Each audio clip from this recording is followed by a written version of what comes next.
Peke sa peke, tunay sa tunay.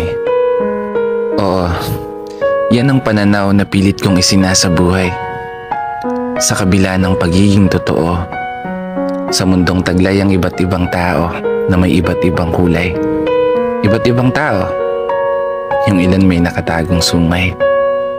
Isang mundo na kung saan pahirapan makilala kung sino yung makakaramay o sino yung tutulak sa hukay. Well, simplihan na lang natin. Kung ayaw mo sa akin, ayaw ko din sa'yo. Kung gusto mo ako, edi gusto kita. Kung nagtitiwala ka sa akin, magtitiwala ako sa'yo. Pero kung galit ka naman, wala akong pake. Kasi hindi na tayo bata gaya ng dati. Makikipaghabulan kapag ako na ang taya.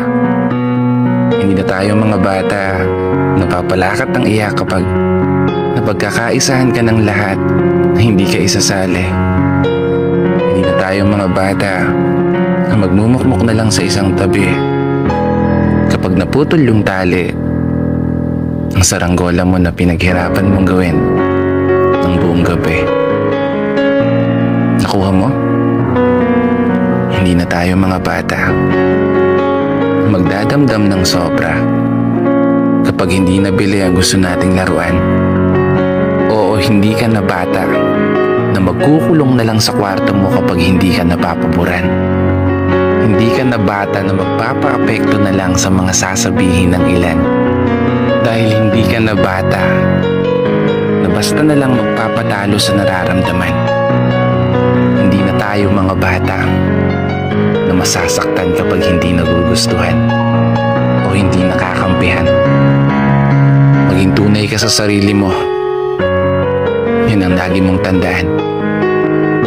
Huwag na huwag mong ipagpapalad ang sarili mong kaligayahan dahil lamang sa kung paano kapakitunguhan ng ilan. Sa totoo lang, hindi ito tungkol sa kung sinong tunay o kung sino yung peke sa'yo. Tinapik lang kita at pinaalala na hindi ka na bata. Kaya gawin mo kung anong gusto mo.